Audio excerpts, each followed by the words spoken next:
Yeah, I think it's big. 300 on the first day on any pitch is a good effort, but when you're seeing balls, you said at the start that from the first session, the balls were hitting the surface and exploding.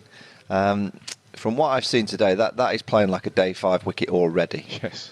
And I've never seen a pitch flatten out that's taken big chunks out of the surface. I don't see how it's going to flatten out. So India are well on top. It was a gamble that India have taken in terms of preparing this pitch because obviously if they'd have lost the toss, England would have batted on the first day. I think what they wanted to do, India, is bring their bowlers into the equation early just in case they lost the toss.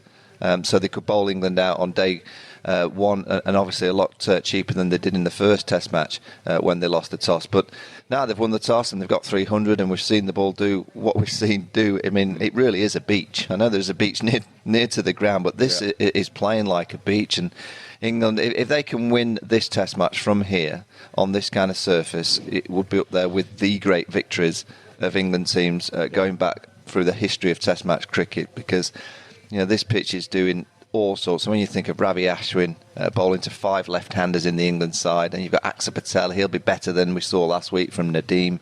You've got Kuldeep Yadav, so they've got 3 high-quality spin options. I'm not too sure the seam will do that much work on this kind of wicket. And the likes of Broad, Ollie Stone, they tried, but there was nothing there for them. There was a bit of reverse swing. But Rohit Sharma gave a masterclass. That was he's one of those players, Aggers, and you've seen all the greats. He makes batting look so simple. And he's got great balance and timing. And I think that will be the innings that we talk about at the end of the test match that potentially has won India the game. Yeah, I mean, you're right. I mean, he's the kind of player that when he's playing like he did today, you almost feel that he can choose when he wants to hit a boundary. He'll play a few kind of dot balls and 1s and 2s, and then he goes, right, it's boundary time, I'll decide. And he'll play a sweep or a dance down and hit one over the top. He's such a pure player. That makes it look very, very simple. It certainly isn't simple playing at this level, particularly on the pitch that he's played on. But you need your high-quality players and individuals to step up as a team, and he's done that. Joe Root did it for the England team last week, made the massive difference. And I do think Rohit's innings today will be the one that we talk about and go, wait a minute, 161 on day 1 on a pitch that did plenty. It wasn't that it was flat today. It's done all sorts. Yeah. Incredible innings. Well, for the first time that we've been able to commentate and talk about a game of cricket with a crowd in. And I think Virat realised that the 15,000 had paid their ticket price to watch him bat. Simple as that. Yes. And he didn't want to go. I mean, there was some...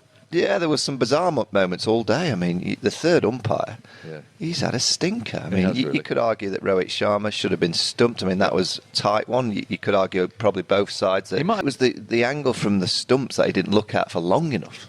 From our perspective, and then the Rihani caught at short leg for him not to play the tape a bit longer to see what England were wanting him to see, which was the bounce off the pad up, and it does hit the end of the glove. It's unexcusable in this era of sport for him not to have gone to that replay. I don't understand that. There was no announcement. Yeah, and I understand that's great that they've got it back, but I don't understand because you could clearly see on the TV screen that Joe Root was saying to the umpire right in the middle, it's not the one that's hit the pad, it's the next one that we want you to have a look at. So he was telling the umpire, so surely the umpire would have said from the middle, can you just have a look at the next stage of the replay? For him not to have done that, I mean, Brahani had still been there 100 not out. Yeah. I mean, luckily for England, he was out, pretty much straight away and didn't cost them, but you can't be getting those decisions wrong in this era of the game. No, they don't, but it was a surprise because he'd not played that shot. Yeah.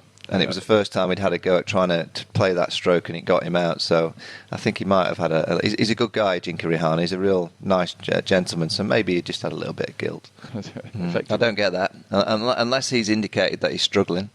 Unless he... And again, we're not... in that dressing room, we're not savvy to any of the conversations that's going on between Dominic Best, Chris Silverwood, Joe Root, Jeetan Patel, the spin bowling coach. If he's indicated that he needs a little bit of time out of the fire, I kind of get that, but I can't think that he would have said that because he was only on... either. No, he was on this show talking just after the first innings of the first test, saying that's the best I've ever bowled in test match cricket, and I totally agree. And he got better and better. He got better from the first test to the second test in Gaul. He got better from the second test in Gaul to the first test here in India. He had 8 overs in the second innings, didn't get it right. But that was only 8 overs. England won the test match. He batted nicely. He's good in the field. He's contributing. Those 4 wickets in the first innings, great. He got Virat Kohli when the pitch was playing at its best.